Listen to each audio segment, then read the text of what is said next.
Gabriele Almeida,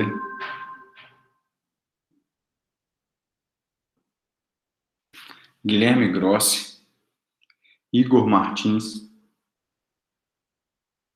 Jaqueline Dias, Jomara,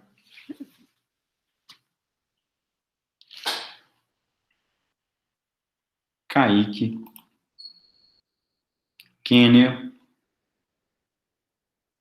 Laís, Lara, Letícia Nascimento, Lohane, Luiz Gustavo, Márcio, querido aluno, Marcos Paulo, Maria Júlia, Mariana Gasparoni, Matheus Gressi, Matheus Rodrigues, Michele, Moacir,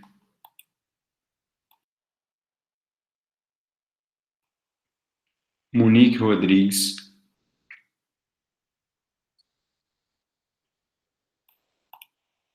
Natália Lopes, Robert Urgal, Ronaldo Fidelis, Sávio Lopes, Stephanie, Túlio De Filippo e o Alisson.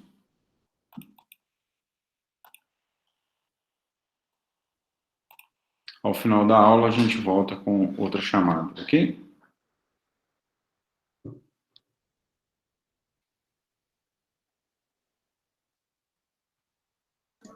Ô, Bruno, Oi. eu acho que a Bruna tá sem áudio. Você viu que ela tá presente?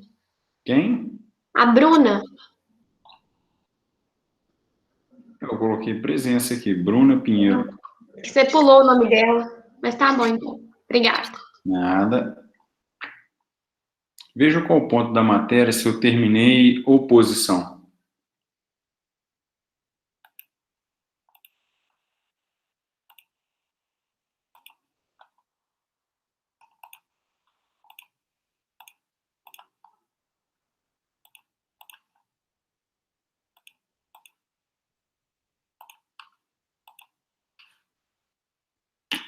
Não falei de oposição?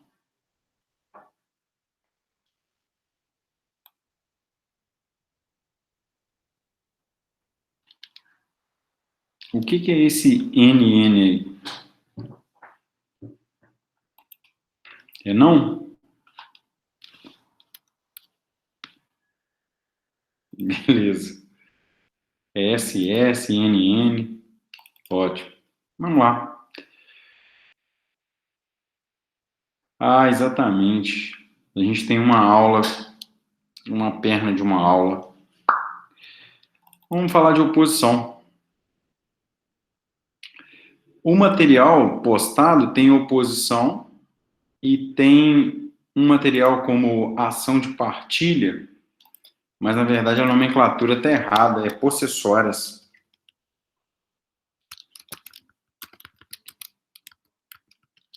São as ações possessórias. Mas vamos lá. Não, é a Mariana, não é? Que está com essa conexão cliente RB. É a Mariana Gasparoni, não é isso? Não, tranquilo.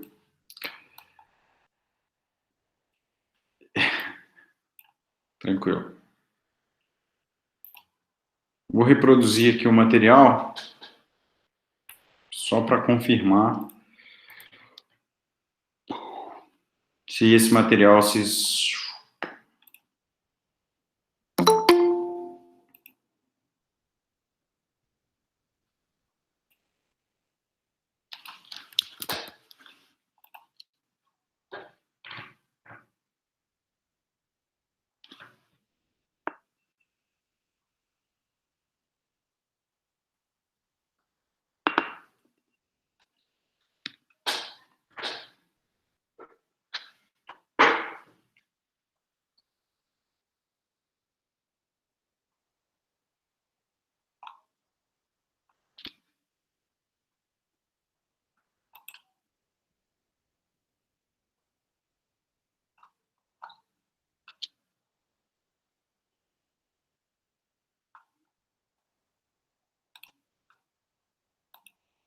Vamos lá.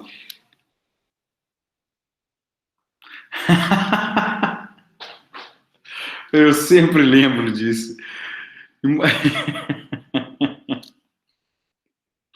Meu Deus do céu. Para imprimir é uma beleza, né, Jomar?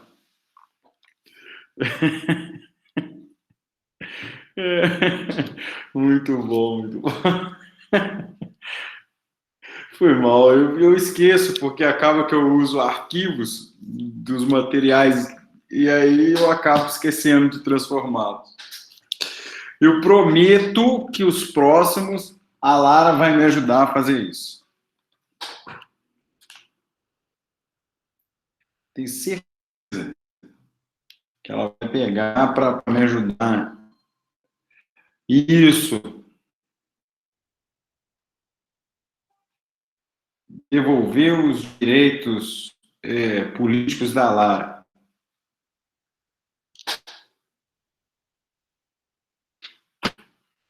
Bom, agradecendo a Jomara pelo elogio ao slide.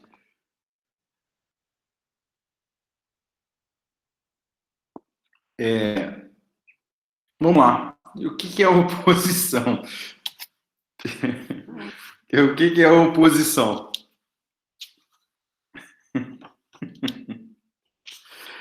É uma ação especial que, dentro das ações especiais que nós iniciamos o nosso estudo, a oposição é uma ação simples, de fácil compreensão, mas é importante mencionar que muitos alunos da graduação, quando se deparam com exemplos de oposição, há uma certa confusão em relação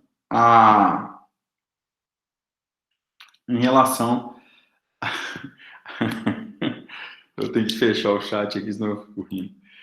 Em relação ao litisconsórcio, à intervenção de terceiro. Isso por quê? A oposição, ela vinha como... Ela figurava, né, até quando a gente... para lecionar, ela figurava como uma das hipóteses de intervenção de terceiro. Ela migra do capítulo da seção de intervenção de terceiros e vem para as ações especiais. Por quê? E quais são os motivos que levaram o legislador a tirar do rol das intervenções e trazer aqui para as ações especiais? Isso é relevante e nos permite facilitar a explicação, no meu caso, e a compreensão dos senhores. O que eu uso, mais uma vez, para explicar? Eu uso 3 lápis para explicar o que é a oposição e o que a torna diferente de uma intervenção de terceiros. Eu tenho aqui 3 lápis. Eu tenho um lápis preto, um amarelo e um azul. O que é a oposição e como ocorre, qual é a definição da oposição? A oposição, para que ela ocorra, é necessário que exista uma demanda e essa demanda seja pré-existente à oposição. Então, é necessário que exista um litígio, exista um processo já tramitando em relação ao meu lápis preto e meu lápis amarelo. Então, entre o lápis preto e o lápis amarelo, já existe um processo instaurado, já existe um processo tramitando. Como que ocorre a oposição? A oposição é meu lápis azul, tá vendo aqui o lápis azul? O lápis azul ingressa com uma ação de oposição. Então, ele não intervém nesse processo, ele ingressa com uma ação autônoma de oposição. Oposição a quem? Aos 2 lápis. Ele se opõe ao lápis preto e ao lápis amarelo. Ele vem com uma ação e diz o seguinte: na verdade, juízo, o direito que o autor e o réu, ou seja, o lápis preto e o lápis amarelo, estão discutindo nesse processo que já tramita, esse direito é meu, lápis azul. Então, ele apresenta uma oposição aos litigantes do processo já instaurado. Isso significa, então, tecnicamente falando, para que ocorra a oposição, é necessário que já exista um processo tramitando.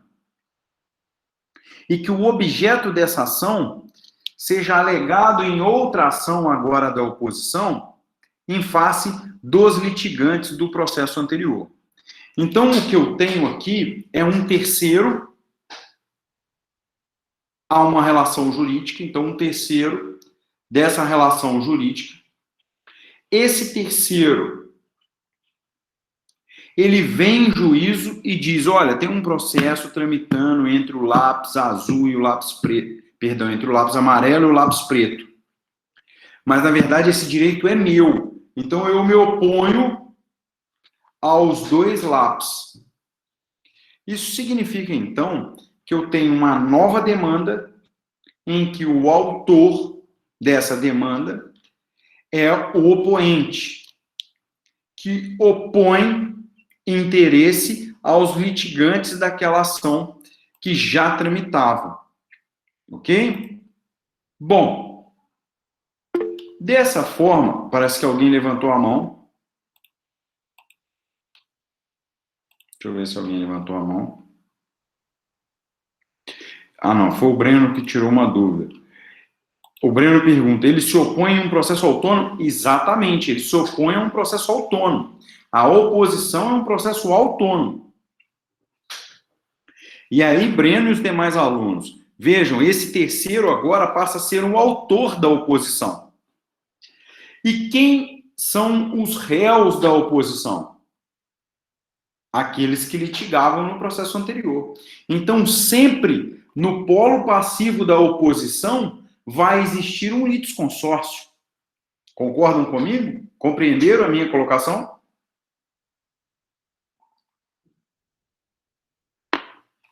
Os demais alunos entenderam por que no polo passivo da oposição sempre vai figurar um litisconsórcio.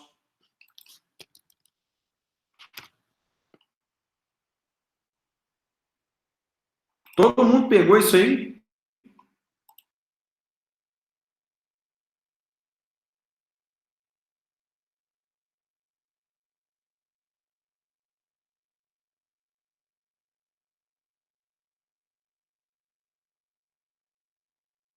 Todo mundo respondendo sim, que legal. Então eu tenho aqui a figura de um litisconsórcio necessário.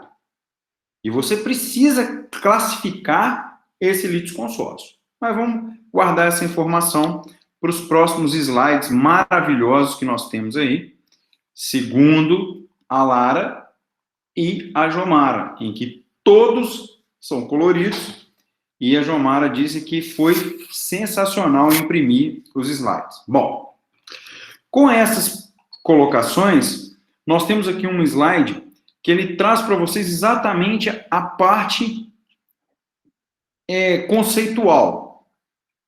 Lembrando que alguns pontos aqui não devem ser confundidos. A oposição, e aí muito bem colocada a pergunta do Breno, a oposição não é uma intervenção. Ok? Ela é uma ação autônoma. Não, você não intervém no processo para pleitear. A princípio, lá atrás, ela figurava como uma intervenção. Ok?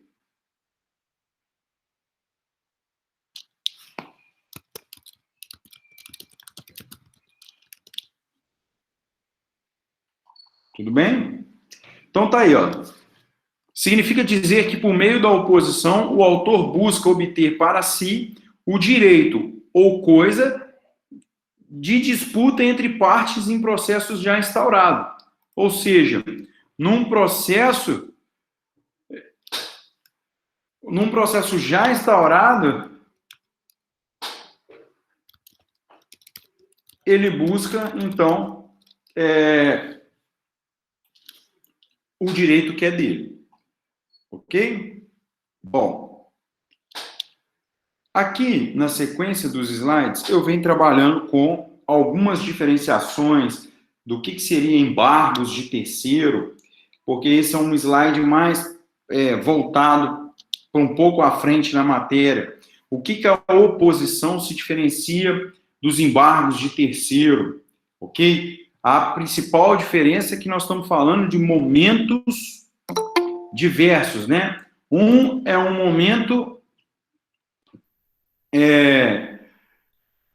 da fase de cognição, da fase de conhecimento. O outro é um momento lá da fase de constrição, da fase de cumprimento de sentença, um outro momento do processo. Então, vamos dizer assim, são momentos processuais diferentes, então você não deve confundir a oposição com embargos de terceiro, que também tem o mesmo objeto, ok? Bom, aqui começa uma situação relevante. Eu vou trazer aqui a mesma dinâmica,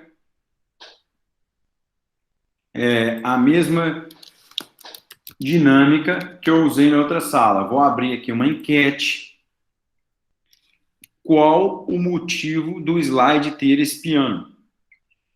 Em todos os slides, alguém colocou a imagem de alguém tocando piano.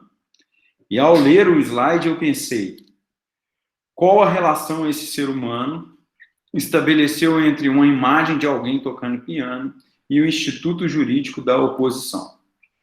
E aí eu abro a enquete para as pessoas, os alunos aí manifestarem se acham alguma relação. Essa mão tocando piano, ela vai repetir nos próximos 4 ou 5 slides. Mas vamos lá. Aqui nesse ponto tem a migração, né? O que motivou o legislador a migrar da intervenção de terceiros para uma rol dos procedimentos especiais. Então está aqui como importante que vocês tenham a percepção de que ele migrou do rol da intervenção de terceiros, passando agora para o rol dos procedimentos especiais, ok?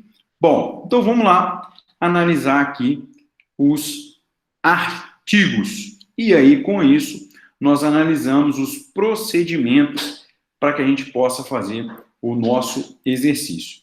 É impressão minha ou ninguém manifestou sobre o piano? Que está aqui de novo e está aqui. Bom, ninguém deu moral para a enquete do piano. As notas que nós vamos atribuir ao exercício? Não, né?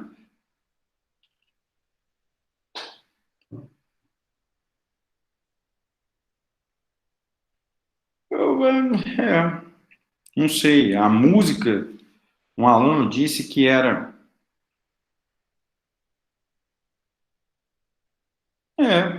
não sei. Alguém disse, algum aluno disse no 7º B que poderia ser a oposição do pianista em relação à música, um negócio assim. Não sei. Ao final da aula a gente descobre dentro dessa viagem jurídica. Mas vamos lá. Bom, era algo aí, Ana, alguém que compunha algo, sei lá. A gente vai descobrir até o final. Pessoal, se nós estamos falando de uma ação autônoma, de um procedimento especial, a primeira coisa que vem à mente nossa é que trata-se de uma petição que deve seguir as regras do 319 e do 320. Então, essa petição inicial, ela tem que respeitar os requisitos de qualquer outra petição inicial, artigo 319 e 320. Outro requisito relevante dessa petição inicial é a formação de um litisconsórcio necessário no polo passivo. Vejam o que está escrito no slide. Nessa petição inicial, já se encontrará formado um litisconsórcio no polo passivo. E acrescento, litisconsórcio necessário. Por quê? E aqui vai uma informação importante. Ao longo dos slides vai ficar mais claro. Não pode aquele que vai ingressar com a ação de oposição, escolher a quem ele vai se opor. Por quê? Porque ele pleiteia direito que ele considera dele em face dos litigantes no processo já instaurado. Significa, então, que ele não está entrando com a intervenção de terceiro, apoiando o autor ou apoiando o réu na ação principal. Não, ele está entrando com oposição, e nessa oposição, ele diz que o direito é dele. Em face de quem? Em face dos litigantes da ação principal. Isso significa que, obrigatoriamente, no polo passivo da oposição, tem que figurar o quê? Os litigantes da ação anterior, da ação que já estava instaurada. Então, isso é importante. Ele não pode optar por quem ele vai escolher para figurar no polo passivo da ação. Ok? Bom, com isso, com essas informações, 319 e 320, a gente já analisa dois artigos, 682 e o 683. O 682 eu já havia mencionado para vocês, mas vou pedir licença para fazer a leitura, e aí a gente passa a análise do procedimento propriamente dito. Artigo 682. Quem pretender, no todo ou em parte, coisa ou direito sobre que convertem autor e réu, poderá, até ser proferida a sentença, olha só, hein? Grifem aí, até ser proferida a sentença, oferecer oposição contra ambos. Também grife. Porque aqui está a figura do litisconsórcio. 683, caput. O opoente deduzirá o pedido em observação aos requisitos exigidos para a propositura da ação. Artigo 319, artigo 320. Parágrafo único. Aqui já começa a análise procedimental. Vejam. Distribuída a oposição por dependência, serão os opostos citados nas pessoas dos seus respectivos advogados para contestar o pedido no prazo de 15 dias. Ora, tá vendo aqui? Lá do início da aula, eu tenho aqui, agora na oposição, eu tenho lápis azul, autor da oposição, lápis preto e lápis amarelo, réus, opoente e opostos, na minha ação de oposição. Essa ação de oposição, ela vai tramitar em dependência a ação em que figura só esses dois, ok? Então, ela vai tramitar em dependência. Vejam que o 683, parágrafo único, fala o seguinte: eles serão citados, olha que interessante, eles serão citados na pessoa dos seus advogados. Olha uma modalidade interessante aí de citação espetacular para cair em prova. Vejam que a citação na oposição é na pessoa dos advogados. Por que que pode ser na pessoa dos advogados a citação na oposição? Dentro dessas modalidades, lá nas modalidades de citação, essa aí vem dizendo o seguinte: vai ser na pessoa do advogado. Por quê, senhores?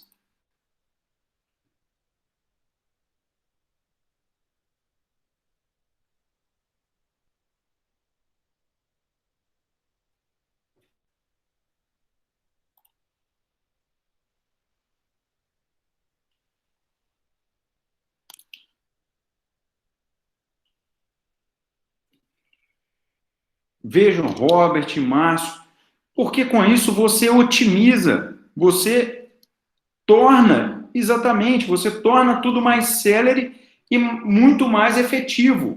Ficou redundante, né? Mais efetivo já era o suficiente. Se torna mais efetivo na medida em que se há Lohane, Márcio e Robert, se já há um processo instaurado, esses réus, esses opostos, eles já possuem advogados cadastrados. Nada mais célere e objetivo do que intimar na pessoa dos advogados. E aqui não é intimação, como eu acabei de falar, o termo errôneo. Aqui é citação na pessoa dos seus advogados, para que apresente contestação no prazo de 15 dias. Então, o prazo é o mesmo. E trata-se de contestação. Ok?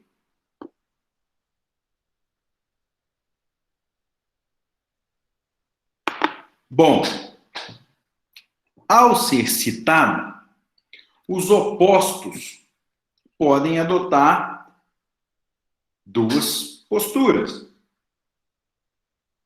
Na verdade, três. Vamos dividir. Ele pode contestar os opostos, ele pode ser revel, como ele também pode concordar com a oposição.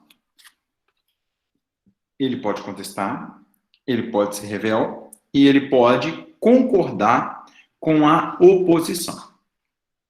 Se ele contestar, nós vamos analisar a sequência procedimental. Se ele for revel, é a mesma sequência procedimental que ele contestou, só muda os efeitos. Mas aqui eu quero começar falando quando um dos réus na oposição concorda com a oposição. Ok? Ele concorda com a oposição. Ele vem em juízo e diz: tudo bem, tá certo, o direito não é meu, o direito não é do autor, o direito é do opoente. Quando isso ocorre, é importante que vocês saibam a consequência, porque você acha comigo que eu, de um lado eu tenho alguém que concordou e do outro eu tenho alguém que vai ficar sem o seu direito. Então, isso torna completamente passível de acontecer. Vamos lá. O que diz o 684? Se um dos opostos, ou seja, um dos réus, reconhecer a procedência do pedido, se um dos réus reconhecer a procedência do pedido, o processo vai continuar contra o outro. O processo vai continuar contra o outro. Significa, então, que o processo vai continuar em relação àquele que não concordou. Isso é importante, pois não há, ou pelo menos se diminui, e muito uma eventual tentativa de fraude. E com base na classificação dos litisconsórcios que eu vou mostrar aqui no slide, você vai perceber o porquê que o 684 nos diz que é necessário a sequência do processo em relação aos demais. Ok? Então, vamos lá. Como que eu classifico esse litisconsórcio no polo passivo? Como que eu faço essa classificação?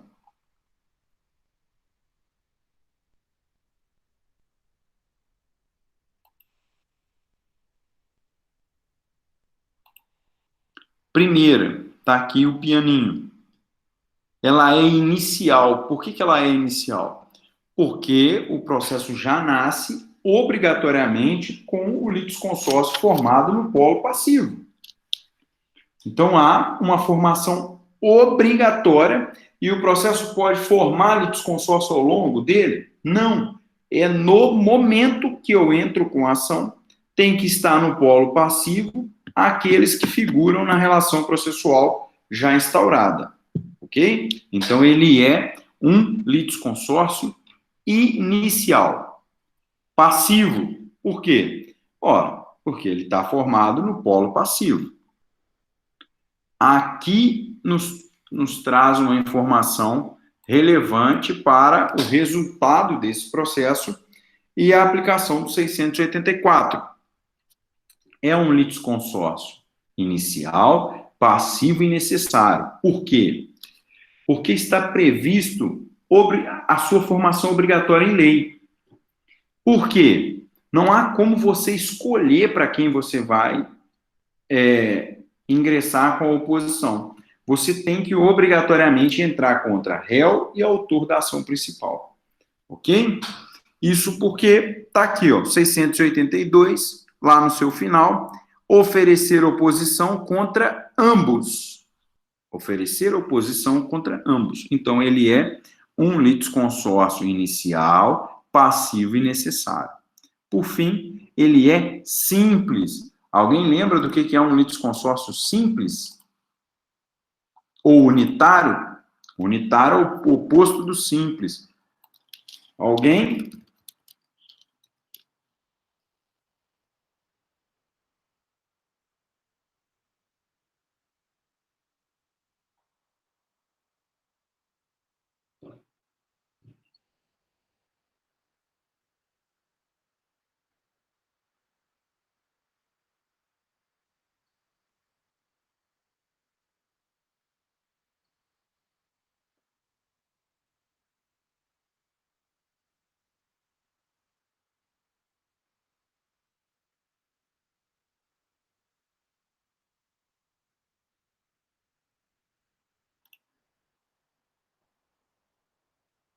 Isso, vamos lá, ó, Lara e o Breno. Parece que sua conexão caiu e você voltou, né, Breno? Olha só. Isso, a sentença é sempre uma sentença. O que ocorre é a perspectiva do seu conteúdo. Quando você diz que a sentença ela é em seu conteúdo unitário, que ela tem uma decisão que gera efeitos em todos os litigantes. Então, a decisão dela é única em seu conteúdo.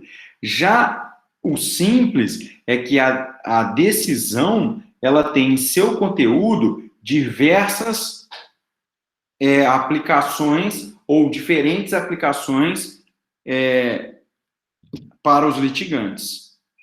Ok? E aqui, a simples tem aí a redação do slide, porque o juiz não está obrigado a decidir da mesma forma para todos os litisconsórcios. E aí é algo natural, ok? Então fica aqui o motivo da continuidade do processo em relação ao outro litisconsortes, ok? Aqui eu quero chamar a atenção para o artigo 686. Então, eu quero mencionar aqui o artigo 686, que ele traz para nós isso, cabendo ao juiz decidir simultaneamente a ação originária e a oposição. Desta conhecerá em primeiro lugar. Pessoal, quando nós estivermos falando em oposição, nós estamos falando que será dada uma única sentença. E primeiro, o juiz, na decisão, ele vai julgar primeiro a ação de oposição. Então, primeiro ele julga a oposição, depois ele julga o direito da ação originária. Isso é uma questão lógica, que primeiro você julga a oposição e depois você julga a ação anterior. É óbvio, porque se o opoente é que tem direito, está suprimida a decisão lá entre autor e réu. Trata-se de uma única sentença, mas com dois pontos diferentes em seu conteúdo, ok? O procedimento aqui que segue na oposição é o procedimento comum ordinário. Não há nenhuma diferença. Essas eram as peculiaridades que eu gostaria de passar para os senhores. Alguma dúvida em relação à oposição como ação especial?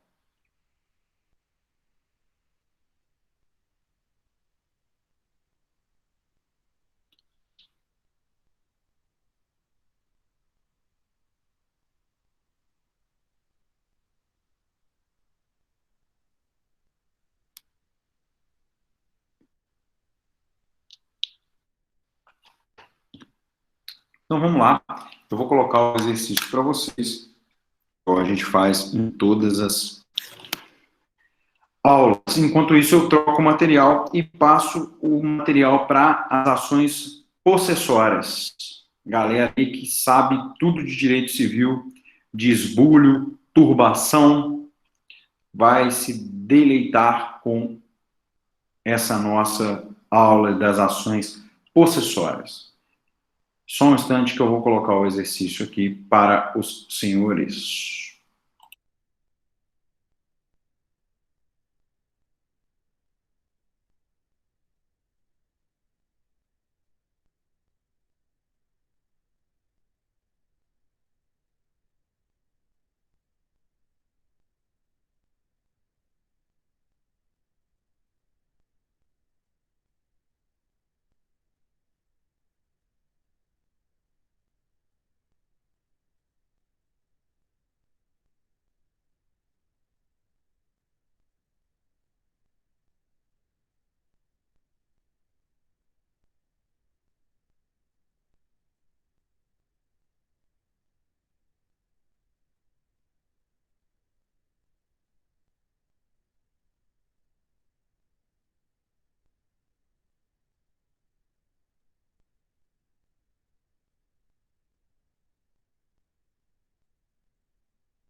Desculpa.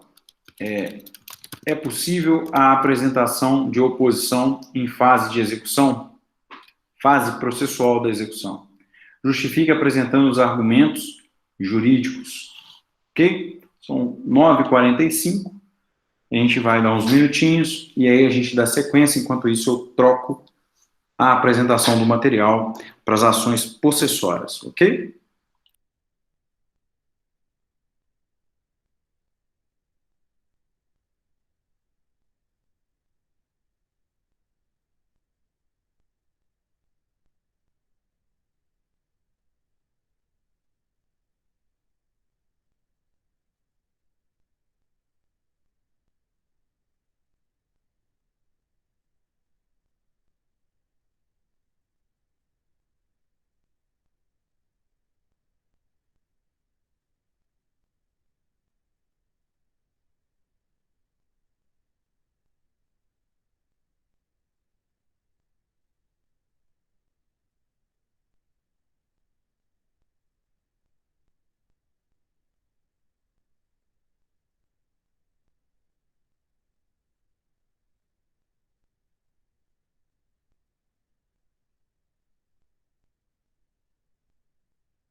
Agora eu quero ver a Jomara não gostar do material.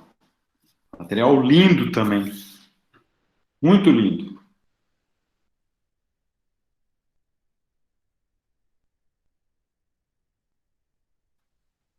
Sétimo A. Dessa forma, ó.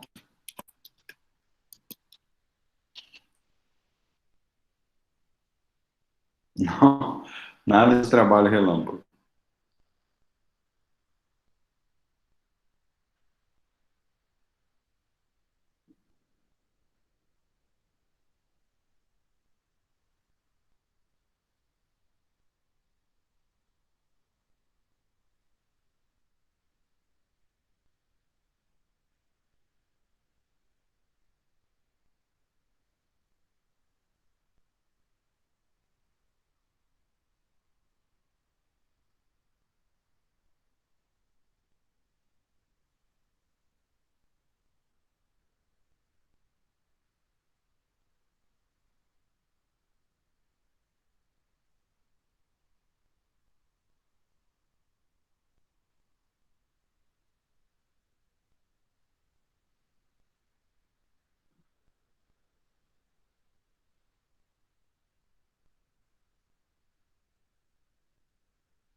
Tem sim. Eu vou só copiar aqui a pergunta novamente e colocar aqui no grupo Laís. Isso.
Bruno, Bruno, Oi. Oi. o que coloca mesmo lá no endereçamento para colocar seu e-mail? É a data ou.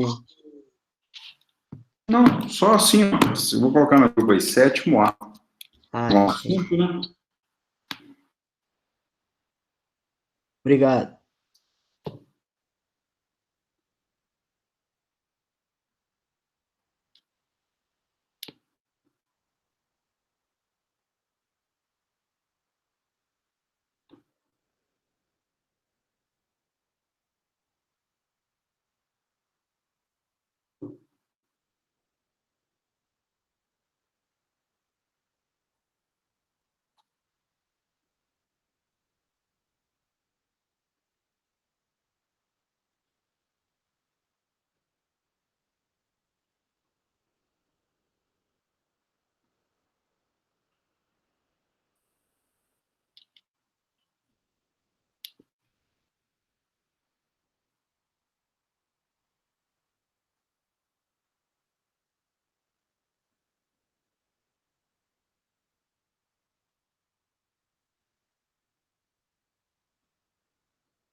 Pessoal, acho que já deu um tempo suficiente aí. Eu estou vendo algumas respostas aqui. Alguém não conseguiu responder? Monique, eu vi o seu acesso aqui um tempo depois da chamada, mas ao final da aula eu vou fazer outra chamada, ok? Tá, vou aguardar mais um minutinho enquanto eu pego uma água aqui, para a gente não perder tempo.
Bom, seguindo aqui.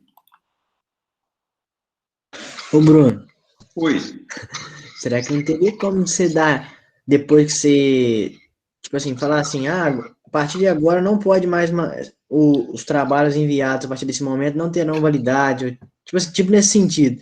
Você dá a resposta da pergunta, não? Vou falar a resposta, sim. Tranquilo. Eu faço dessa forma. Para não ficar sem explicação, é isso? Isso. Vamos lá. Ó, deixa eu voltar aqui no chat a pergunta. É possível a apresentação de oposição em fase de execução? Justifique apresentando os argumentos jurídicos. Não é possível. Por quê? Porque, na verdade, é até que seja proferida a sentença. Muita gente respondeu de forma correta. Por quê? Até que se profere a sentença, é possível a apresentação. Mas após a fase da sentença, e aí, havendo o trânsito em julgado e iniciando-se a fase do cumprimento de sentença, a ferramenta adequada seria o embargos de terceiro e não a oposição. Ok? Então, qual é o fundamento jurídico? A própria leitura do 600, eu vou pegar aqui o 682, que diz: quem pretender, no todo ou em parte, coisa ou direito sobre que controvertem autor e réu, poderá, e eu pedi que grifasse, até ser proferida a sentença, oferecer oposição contra ambos. E um dos slides dizia para que vocês não confundam a oposição com embargo de terceiro. Por quê? A oposição é na fase de cognição, na fase de conhecimento, até a sentença. Após esse momento processual, cabe, então, embargos de terceiro lá na fase de cumprimento de sentença. Ok? Tranquilo, Moacir e os demais alunos? Bom, pessoal, agora a gente começa nas ações possessórias. A outra turma me disse que vocês, quando eu digo vocês, esse período, estudou isso, está estudando isso em direito civil. É isso mesmo? Como que está essa situação aí de vocês? Vocês já estudaram? Vocês estão estudando? Como que está isso? Porque aqui, e aí eu vou explicar a vocês o motivo.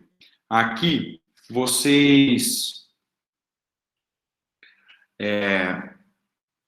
eu só vou falar da parte processual. E é importante que vocês saibam o conceito que vocês estudam lá no direito material. Como, por exemplo, o que é esbulho, o que é turbação, o que é uma ação de reintegração de posse, manutenção da posse e interdito proibitório. Eu posso, de certa forma... Isso, o Alisson trouxe uma informação para nós.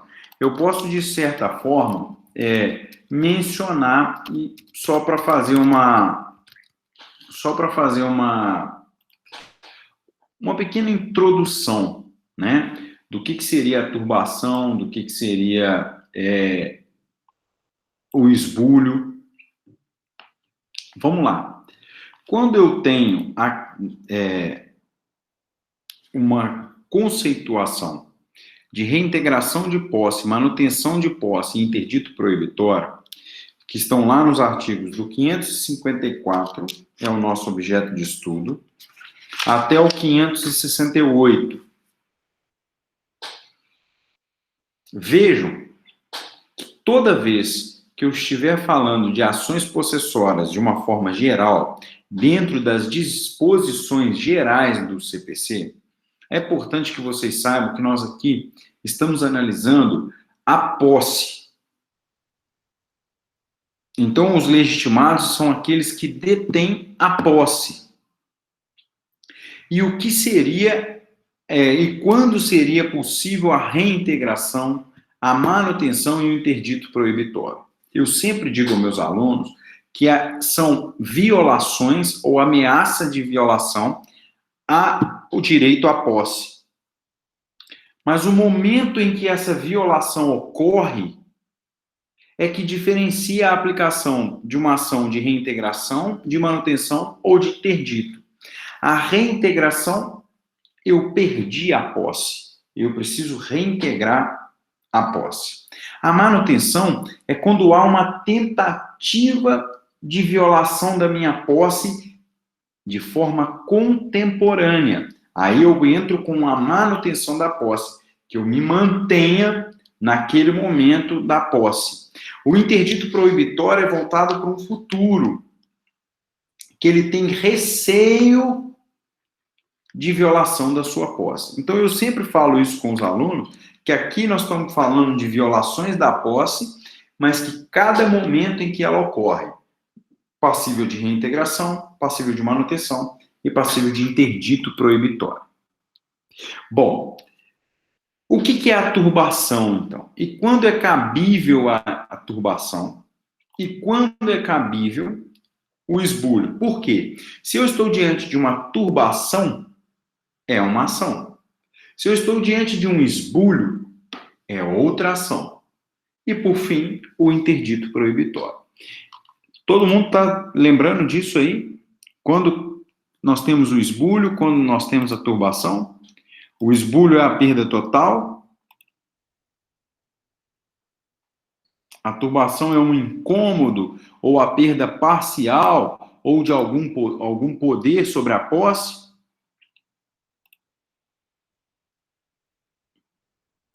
Então, se eu estou diante de uma reintegração, é porque ocorreu um esbulho. Se eu estou diante de uma manutenção da posse, é porque ocorreu uma turbação. Todos concordam com isso?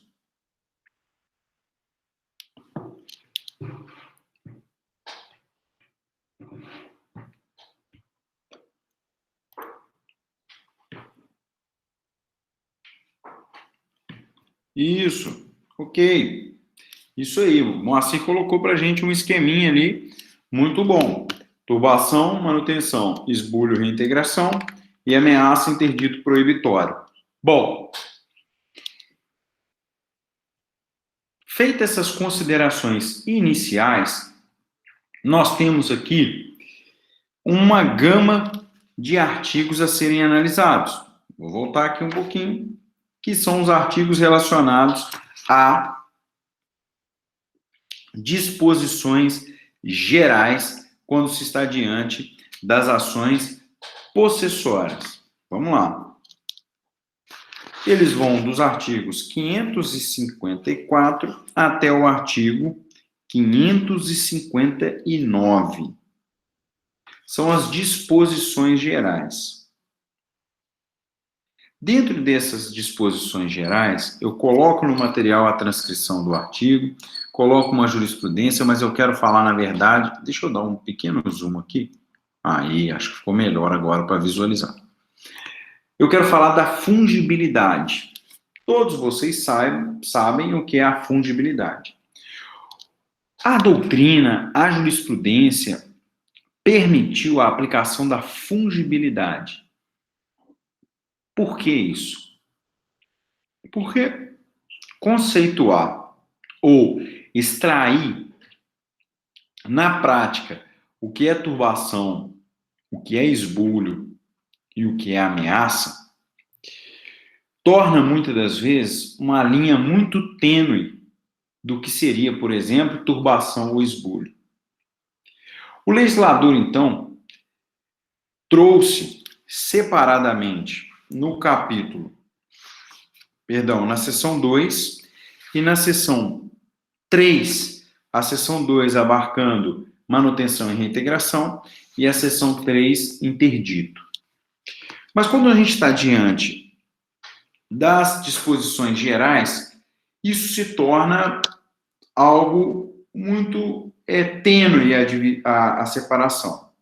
Então, o que a doutrina vem trazendo? Que é possível, sim, dentro de hipóteses que se configura muito difícil a definição com exatidão se é uma ameaça, um esbulho, uma turbação, a aplicação da fungibilidade. Que significa, então, que eu posso, por exemplo, entrar com uma manutenção fundamentada numa turbação e o juiz convolar para uma reintegração de posse. Ou, à medida que o transcorrer do tempo, aquilo que era uma turbação passa a ser um esbulho. Ok? Bom, com isso, é possível, sim, a aplicação da fungibilidade. E essa fungibilidade, aplicável no caso das ações possessórias, não viola o princípio da congruência. E aí, pegando um gancho no princípio da congruência, eu quero falar com vocês sobre o artigo 555, que está lá falando dos pedidos do autor nas ações possessórias. Ok? Alguma dúvida até aqui?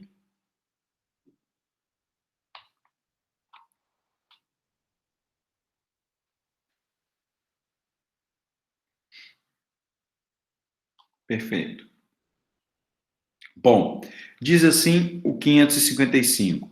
É lícito o autor cumular ao pedido possessório? Aqui é evidente. O pedido possessório é de manutenção ou reintegração ou de interdito proibitório. Se o juiz aplica a fungibilidade, não viola a congruência. Por quê? Só para lembrar o que é a congruência. Pedido de sentença. Pedido, procedência ou não na sentença. Caso não há o respeito da sentença ao pedido, ela pode ser extracita ou ultrapetita. Bom, não viola. Além dos pedidos possessórios, é permitido ao autor, é lícito ao autor, cumular condenação por perdas e danos, indenização dos frutos, e vejam o parágrafo único. Pode o autor requerer ainda imposição de medida necessária e adequada para evitar a reincidência ou nova turbação ou esbulho e a tutela provisória. Ok? Então, eu posso, na mesma ação possessória, ter pedido de condenação por perdas e danos, ter o pedido por indenização de frutos, além das medidas de tutela antecipada e ferramentas para evitar novas turbações ou esbulho. Tranquilo? Bom, outra informação ainda relevante, eu desço um pouco o material. Uma outra informação relevante, não está aqui no 556, mas eu quero falar um pouco antes, é sobre as modalidades de citação nas ações possessórias. Além das modalidades que nós conhecemos, há uma peculiaridade nas ações possessórias, e vocês devem ter lido ou visto isso lá no direito material. É o seguinte, lá no artigo 554, ela diz o seguinte, e houve um caso desse, aproveitando o momento que a gente está vivendo do julgamento do STF hoje, tem uma situação interessante que se aplica exatamente a esse parágrafo 1º, parágrafo 2º do 554, eu vou usar ele como exemplo. Antes, eu vou ler aqui os parágrafos para vocês, para que possamos nos situar dentro do exemplo. No caso de ação possessória, parágrafo 1º, em que figure no polo passivo grande número de pessoas, serão feitas a citação pessoal dos ocupantes que forem encontrados no local e a citação por edital dos demais, determinando-se ainda a intimação do MP se envolver pessoas em hipossuficiência econômica, no caso da Defensoria Pública. Nós tivemos um caso no Brasil, eu não sei, não me recordo os detalhes, mas que em um estacionamento, um terreno, próximo à Polícia Federal no Paraná, em que estava preso o ex-presidente Lula, alguns movimentos de apoio, alguns movimentos sociais, eles ocuparam esse terreno, que depois foi falado que era destinado a um estacionamento, mas, em resumo, estava lá esse terreno, eles ocuparam esse terreno e fizeram um acampamento, uma vigília, algo assim. Pois bem, foi ingressada com uma ação possessória, ok? Determinando aí sobre as alegações, enfim, de que teria a posse, não só a propriedade, ele estava com a posse daquele, e por isso da alegação de ser um estacionamento, porque quando foi à noite, enfim, tinha algumas peculiaridades, mas para o nosso exemplo, uma ação possessória. Quando foi identificar o polo passivo, por óbvio que tentou se identificar através de grupos sociais, ou algum partido político, ou algum grupo desses que possui personalidade jurídica. Não era o caso. Não era possível identificar. O que ocorreu? O oficial de justiça compareceu a esse local e quem ele encontrou, ele citou. Exatamente o parágrafo 1º, parágrafo 2º. Ele citou. Os demais ocupantes que não foram possíveis identificar ou localizar, foi fixado editais, foi feita publicação por edital. E digo mais, devendo o juiz, no caso do parágrafo 3º, dar a maior publicidade possível a esse edital.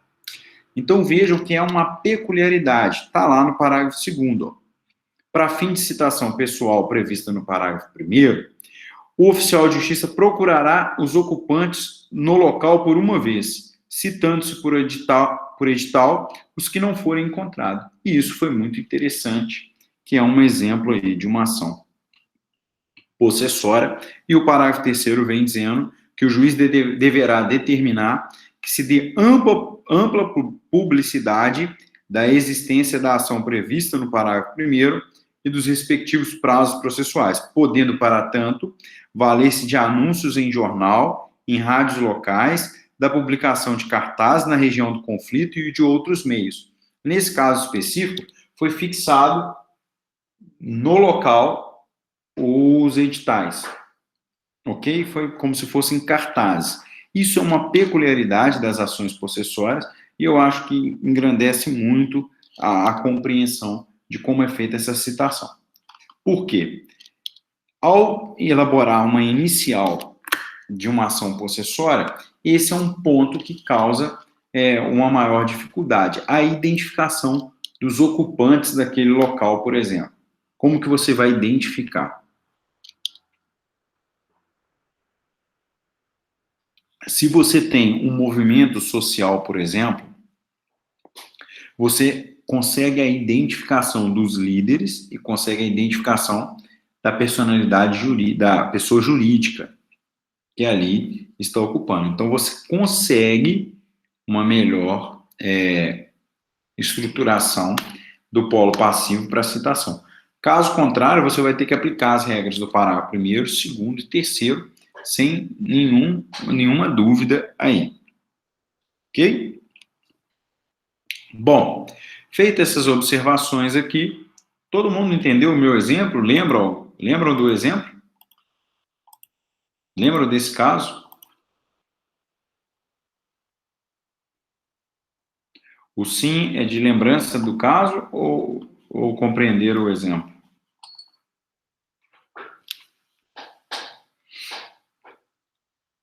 Perfeito. Isso foi uma coisa muito interessante na época, porque eu acompanhei uma cena na imprensa que foi tinha um juiz federal lá. Eu acho que o policial, acompanhando, acho que houve uma discussão com o oficial de justiça, não me lembro, e o juiz falou, não, eu não vou receber, eu estava passando por aqui. Eu estava apoiando aqui, vim só aqui na calçada dar um apoio. E quase que ele é citado. Bom, 556, o 556 é a duplicidade da ação possessória. A ação possessória ela possui uma característica dúplice. O que significa essa característica dúplice da ação possessória? Ora, que na verdade o réu, em sede de contestação, ele pode não só contestar, mas ele pode o quê? Discutir a sua posse sobre aquele bem. Então, além de contestar, ele pode discutir a sua posse daquele bem. Ora, vamos ver o 556. É lícito ao réu, na contestação, alegando que foi o ofendido em sua posse, demandar a proteção possessória e indenização pelos prejuízos resultantes da turbação ou do esbulho cometido pelo autor.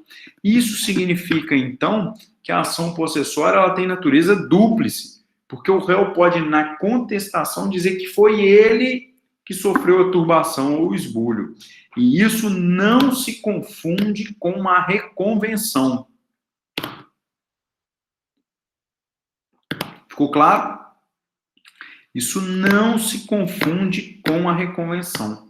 Muita atenção com a duplicidade da ação possessória no artigo 556. Com isso, com essas informações até o momento, eu analiso com vocês o procedimento das ações possessórias. Ele tem dois procedimentos, um procedimento especial e um procedimento comum. Para você saber qual o procedimento a ser adotado, é necessário que antes você tenha como referência um dos requisitos da petição inicial da ação possessória, que é o seguinte: na ação possessória, como requisito da inicial, você deve colocar a data da turbação ou do esbulho.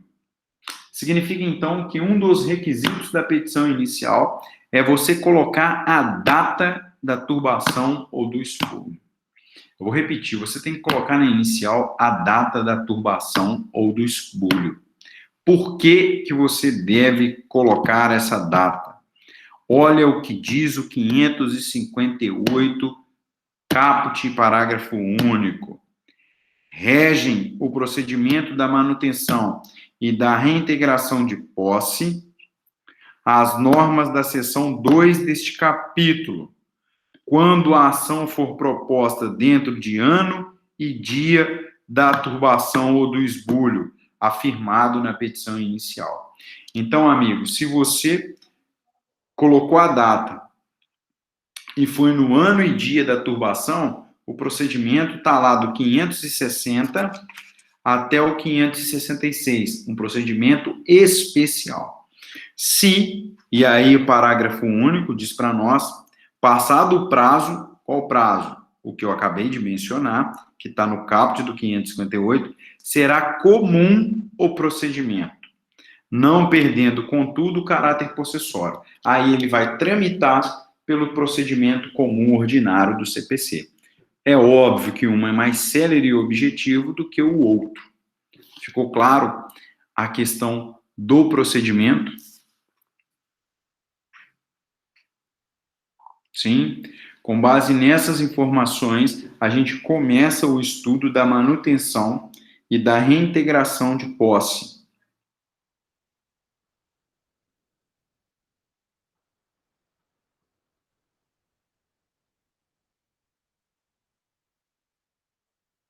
Sim, claro. Se, primeiro por referência, as ações possessórias têm um requisito da petição inicial. Você deve indicar a data em que ocorreu a turbação ou esbulho. Com essa informação, eu tenho um marco temporal que define o procedimento das ações possessórias. O 558 diz o seguinte: vai tramitar a ação possessória com base na seção 2 do capítulo que a gente está estudando, que são as regras do 560 ao 566, vai tramitar por esse procedimento que a gente vai estudá-lo na sequência, se a reintegração, se a ação for proposta dentro de ano e dia da turbação ou do esbulho firmado na petição inicial. Então, eu ingressei com a ação dentro do ano e dia. Aí ela tramita pelo procedimento especial. Se você ultrapassar esse prazo, ela vai tramitar pelo procedimento comum ordinário, que, por óbvio, é um procedimento mais complexo e com menor celeridade. Ok? Então, é importante esse requisito, porque esse requisito é um marco temporal para tramitar a ação. Ok? Isso é relevante demais. Nós vamos usar isso muito na próxima aula, que é da manutenção e da reintegração da posse. Ok? Com isso, pessoal, eu vou encaminhando aqui. Alguém tem mais alguma dúvida? Nós conseguimos acelerar bem aqui a matéria, quase chegando à equiparação das duas turmas, 7º A e 7º B. Enfim, acho que chegamos num ponto que dá para daqui uma aula ou duas a gente comparar, a gente alinhar aí as duas turmas. As mãos no piano, realmente não sei, foram várias as sugestões em que o pianista se opõe eram várias brincadeiras. Ó, seria a questão das mãos serem diferentes, Simósio. Isso aí. É uma possibilidade. Eu fico com a ideia de que a música ali se opõe ao formalismo do ensino da ciência jurídica. Viajei, né? E na minha xícara realmente tem água, tá? É água. Uma xícara da casa da minha mãe. Olha se isso não é xícara de casa da mãe. E tem água, água mesmo. Não é aguardente, é água. Ok? Vamos lá. Eu vou fazer a chamada rapidinho. E à medida que forem respondendo, já estão dispensados. Uma boa noite aí para todo mundo. Se cuidem, hein? Ana Clara Ciotti. Deu uma caída, né? Breno. Arthur. Bruno Oliveira. Cláudia. Dirceu. Franciele. Gabriel Rodrigues. Gabriele. Guilherme Grossi. Igor Martins. Jaqueline. Jomara. Kaique, Kênia, Laís, Lara, Letícia Nascimento, Lohane, Luiz Gustavo, Márcio, meu querido aluno,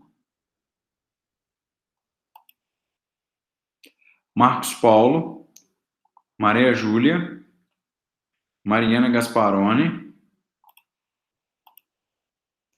Matheus Gressi, Matheus Rodrigues,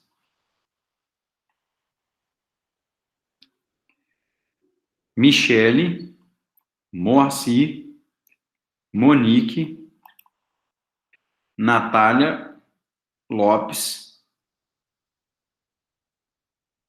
Robert, Ronaldo, Sávio, Stephanie,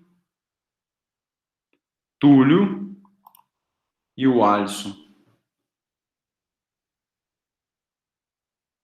Boa noite, todo mundo. Até mais. Tchau.